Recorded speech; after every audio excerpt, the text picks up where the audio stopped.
Disney Star Wars. How do you take something that is worth in the billions, has one of the most massive fan bases of all time, and then you turn it into this slop? Disney and their friends in the entertainment media complex are trying to spin the Acolyte's lackluster opening day views as a big hit, which may fool the gullible, but the rest of Hey, this is not our first rodeo. We have already seen this, what, 5 times or more at this point? us know exactly what those numbers mean, namely that it's another certified disaster in every way possible. The defenders can try blaming bots and review bombing for its failure all day long, but even How do these people blame bots in the first place? I never understand that. You can't find almost any people in real life who are gonna say, yeah, the Acolyte's great, Disney, Star Wars, woo, I'm a big fan. Or even online, on YouTube, no one is saying that. Even Tumblr, well, okay, Tumblr's full of people who are crazy for Cocoa Puffs and in general crazy, so maybe they do have something slightly good to say about the Disney Star Wars. But in general, it's hard to find someone who's gonna say, yeah, I like Disney Star Wars, they're doing a good job. No, you can't find these people almost. So the idea that this is all just bots or evil misogynistic men that hate women and blah blah blah blah blah is just absurd. the more sensible members of the media know that the problem here is the mediocrity of the show itself, as well as the critics, so desperate. Now, to be honest, calling the Acolyte mediocrity is honestly doing it a favor.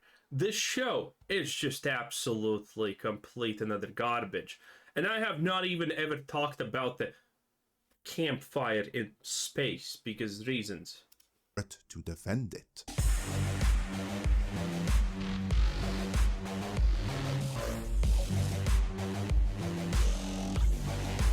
When I hear this opening, I can only think about the Cyberpunk 2077 trailer where it's Russia and I came memes.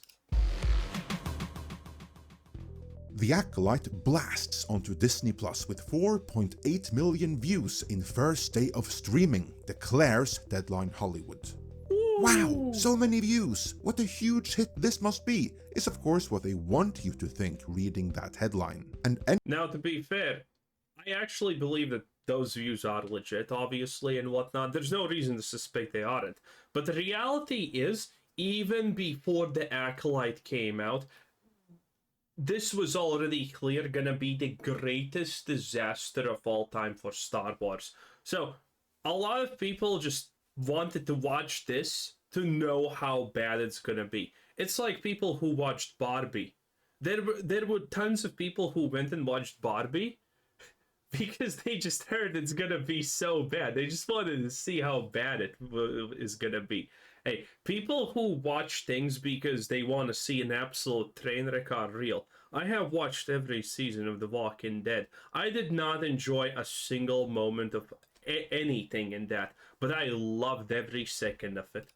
anyone who wants to see this succeed and who have no clue how to read such numbers may very well be fooled by that headline. But a different wording, something more along the lines of The Acolyte flops with a mere 4.8 million views worldwide on Disney+. Kathleen Kennedy in shock, Leslie Headland in tears, and Bob Iger in need. Leslie Headley or whatever, gay Leslie is not in tears. She's probably like, another masterpiece. My green hair, no, not green hair, green skinned wife was such a success. Arguably the worst character so far we have ever had in Star Wars. Who would you choose? Leslie Headland's wife as green Jedi Master or Jar Jar Binks? I mean, my vote's for Jar Jar, and I assume a lot of people are also voting for Jar Jar in this case. Of a second shower would have been far closer to describing actual reality. To put things into their proper context, when the viewership for Star Trek Enterprise on the then brand new network UPN dripped down to those levels, it was cancelled. So what they're doing here is touting the same viewership that on an, at the time, brand new channel available in the US only, got a much cheaper series cancelled as a hit when on a premium streaming service available worldwide. Disney is never gonna admit that they have made anything bad of Star Wars. There's just absolutely no way. They're just gonna spin this, oh, this is the first and biggest ever 90%, 95% female written show, and it's the best performing one. You know, like Madam Web. Pretty much that level of stupidity. Right. Our good friend and analyst Valiant Renegade broke down how bad those numbers really are, and that Park Place did a write-up of it. After establishing that Disney My favorite fat Jedi. Plus has more than 150 million subscribers worldwide. Forget the worldly needs. A Jedi must be pure. Man, he was pure in the buffet. Meaning less than 3% of them tuned in for the Acolyte. Valiant Renegade made explicit the comparisons that Deadline Hollywood were trying to obfuscate. But it actually gets worse. Let's read that first sentence from Deadline Hollywood again. The Acolyte, Disney Plus' newest Star Wars series, reached 4.8 million views in its first day of availability. This marks the streamer's biggest series premiere of 2024 thus far, according to Disney. What other major competition has there been in terms of a series premiere on Disney Plus since January 1st of Since January 1st this year. I mean, they might as well have written since this second. 2024? There's actually only one, and that was Echo. Jesus! So yeah, that's what that Oh boy! Man, now they're trying to spin that Echo was great. Echo was great. Ah, it was a masterpiece. Now I think Kingpin is a hero. Thank you, Disney. 4.8 million opening day figure means it did better than Echo, and Echo was yet another notorious DEI flop that damaged the MCU. Yep. Also, the Acolyte can't possibly have opened better than any of the previous Star Wars series, because if it did, they would have let us know, and none of them opened well either.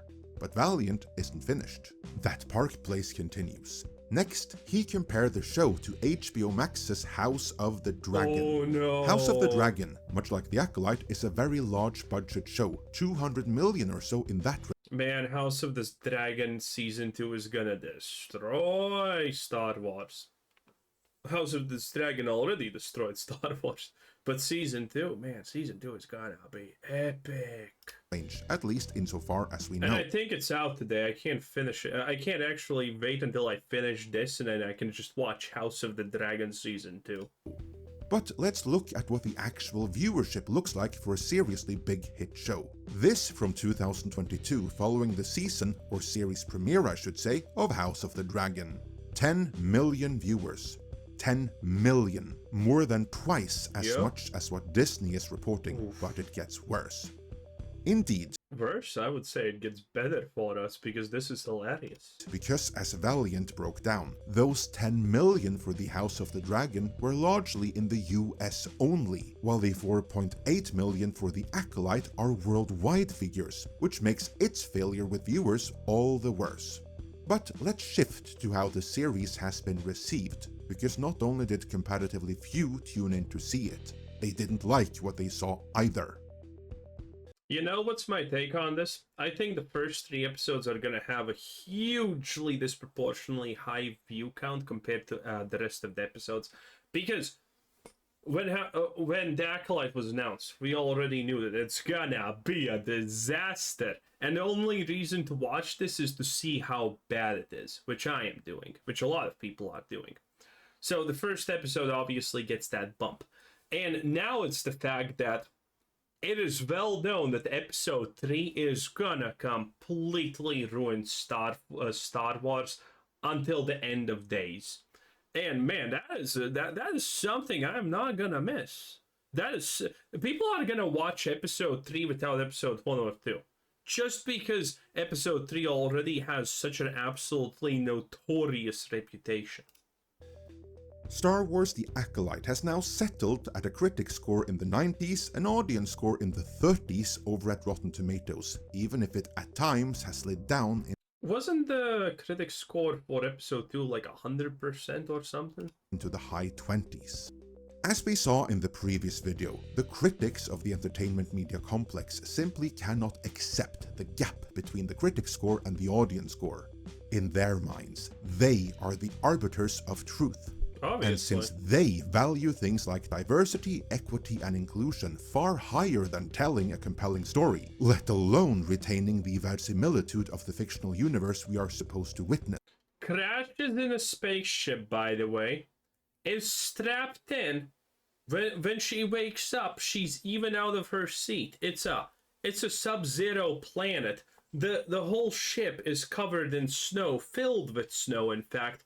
Open places where wind can blow in. She survives, and better yet, she doesn't even have a single scratch on her. After landing so brutal that she even gets ejected out of the seat that she was strapped in. What a beautiful show. Then to them, it stands to reason that the audience must do so as well. Ah, yes, the tramp stamp episode. I looked at this tattoo and I was like, "Yes, queen, please, flashback, explain to us it." And she's like, "There's not even a flashback." Her Jedi master asks her, "Hey, what's with the tattoo? It looks like a tramp stamp." And she's like, "Yeah, I got drunk with a bunch of boys. I got it." And he's like, "Cool. And there you go. I don't even know what was the point of this scene, to establish that she's a human? Doesn't sound like it, but hey, that's just the Star Wars we get now. So, when the audience rejects something the critics so warmly embrace, then the only explanation that makes sense to them is that the audience score must have been tampered with by way of bots and review bombing. They did this before. Remember when they claimed that Russian hackers were behind the backlash against The Last Jedi, and that I love how still every issue ever is Russian hackers' fault nowadays. Real audiences actually liked it? Yeah, this is the same basic deflection and denial going on here. Anything to deny that the pleb doesn't like what our self-appointed betters tell us we should like. They look back at the Holdo maneuver and think, "My god, this was peak writing. We did it. We saved diversity." Luckily, even in the entertainment media complex, there is some sanity still left. Is there?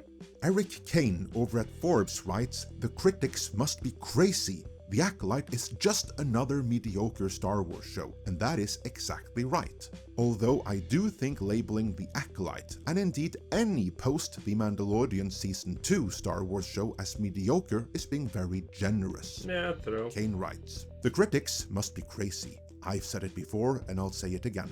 This time, it's Star Wars The Acolyte that has aroused the profoundly odd sensibilities of the professional media class. That and the broken aggregation system that is Rotten Tomatoes."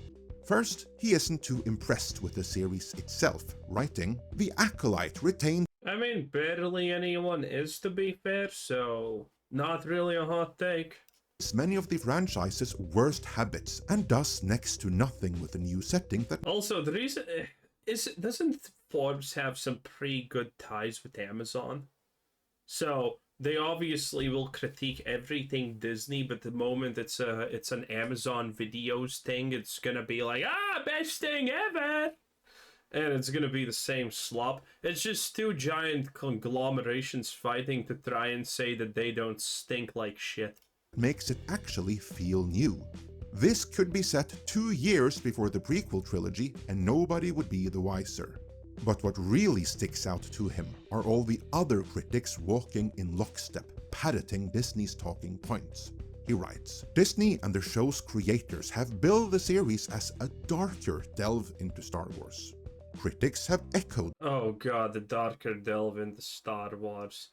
It's about, I think this is a point about the fact that Jedi are evil and something like that. Well, the Jedi are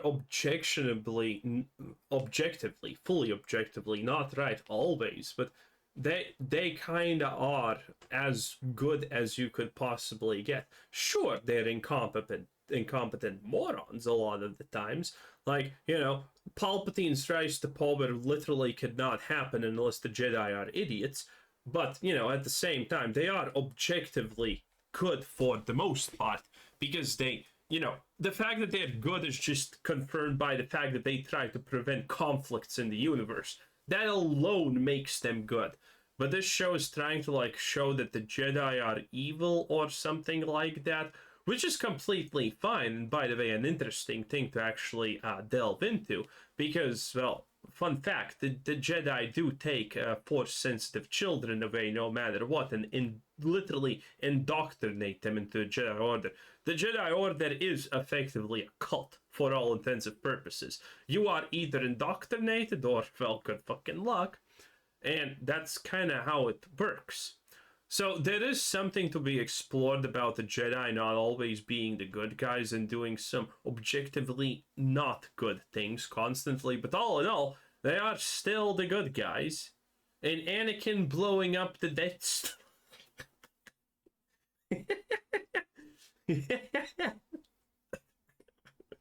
That's some good stuff.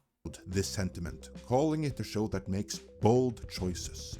Inverse says that The Acolyte is an experimental, galvanizing standalone story that establishes a new caliber of what Star Wars TV can do.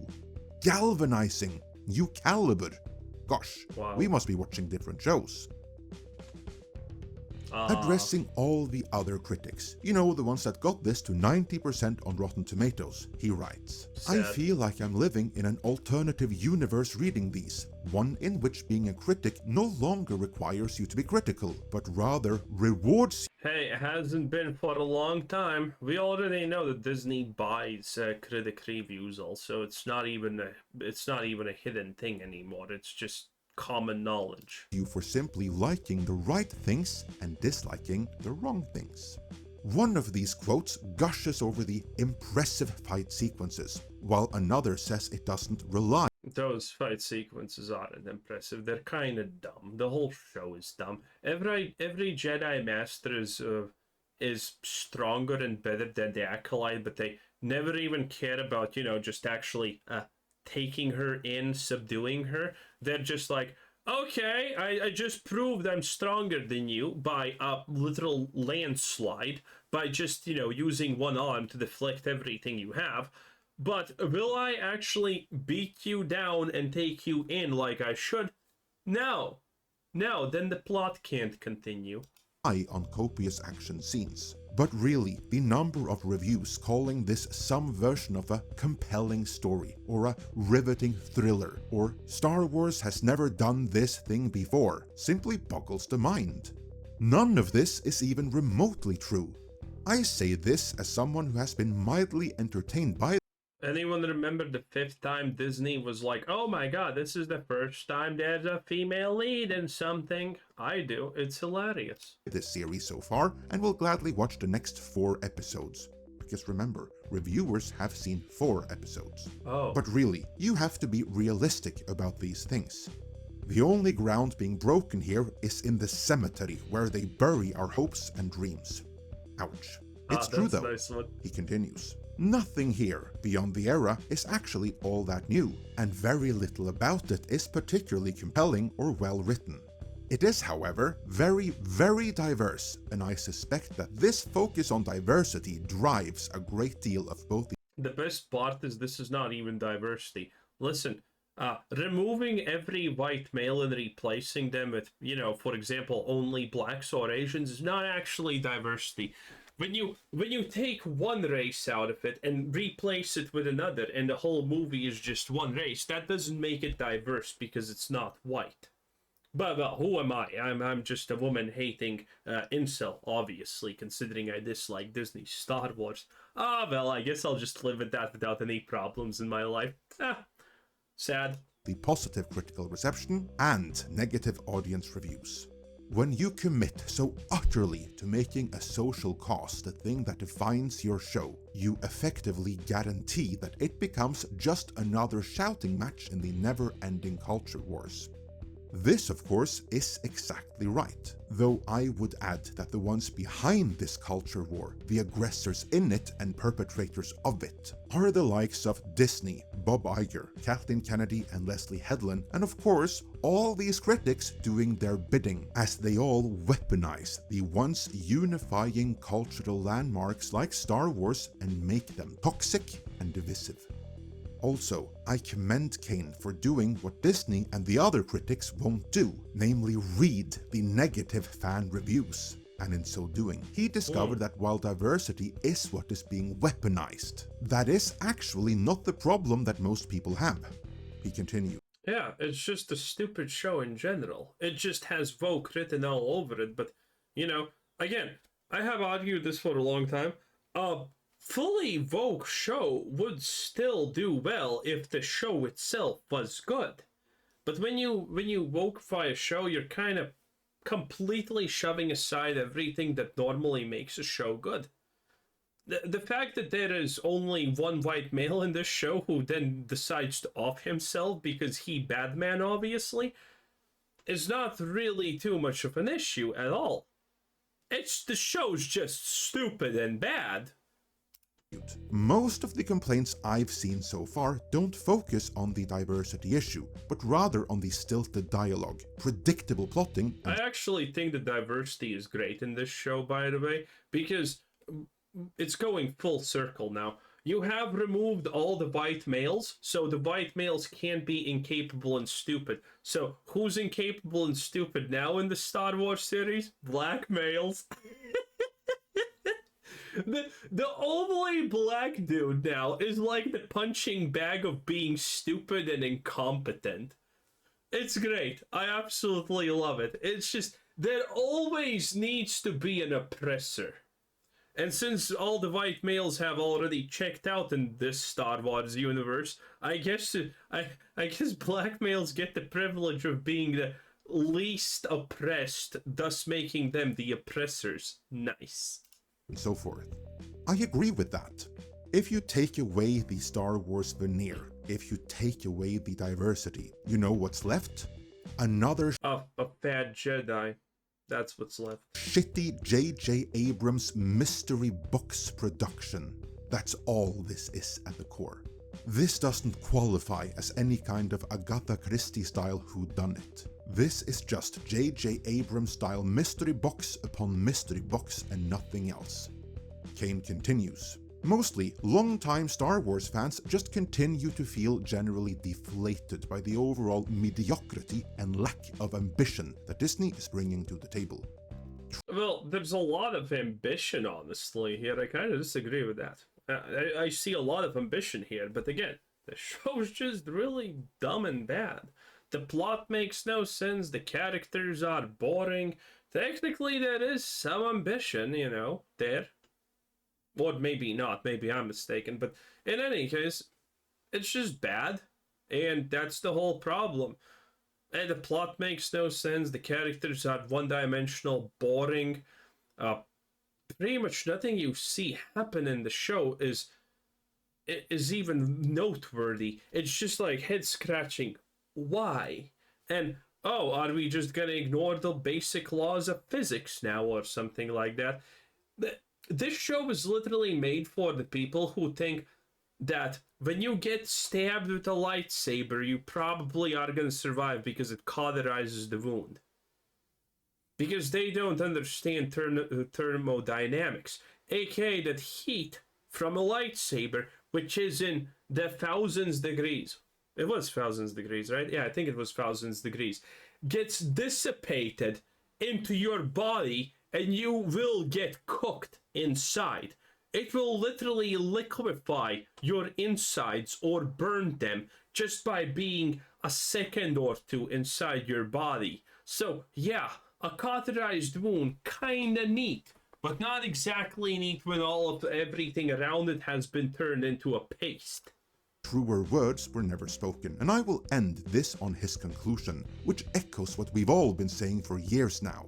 Relentless mediocrity is what's killing Star Wars and Marvel and DC and so much of pop culture. Oh yeah, DC exists. Well, they're dead, but they exist. The majority of Disney Star Wars shows and movies have been watered down and disappointing affairs that seem to want to capitalize on the property without bothering to understand what makes us love it to begin with. They have just enough redeeming qualities to prevent. No. This is wrong. They think they know, and it's diversity. We love Star Wars because diversity. Wookiee Jedis, everyone. The Force is female. By the way, I shit you not. In my episode 2 review of the Acolyte, someone commented, well, the Force has always been female. Have you not heard about the representation of the light side of the Force? It's a woman. The daughter. Yeah, it is. And that's literally half of the Force. Another Force is the Son, which is, you know, a man. And by the way, that's also not even an argument for the Force being female, because when the representation of the daughter and the son and whatnot were made, it's pretty obvious that you're gonna represent the dark side of the Force as a man, because it just doesn't make sense to represent the good side of the Force as a guy, because, well, guys can be way more aggressive than women, and it's gonna kind of look awkward when the dark side of the Force is a woman that just slaps the light side of the Force. It would be dumb. That's why that representation in the first place exists. Not that that's even qualifying as justification for that existing. And the second one, man, this is like a peak Disney Star Wars fandom brain right here, okay? Well, the Force has always been female because in Spanish it's La Forza or something like that. aka it has a womanly contexture because of the pre-thing before of the word. Holy, wow! I forgot George Lucas was Spanish, man. Oh wow, that checks out so well. Prevent them from being truly terrible. Mostly, they're just bland and forgettable and lacking the great charm and heroic. Yeah, I literally do not remember a single name in the Acolyte. That's why I'm constantly using the Acolyte and the Good Team. Because I don't remember any of their names. Osha, I think, is the Good Twin. And that's it. I don't remember any other name. I literally just don't. That made the original trilogy such an iconic entry in the history of cinema. Let me know your thoughts on this. Yeah, that was pretty good. Well, that was Midnight Edge 10 out of 10. What can I say? Anyway, bye-bye.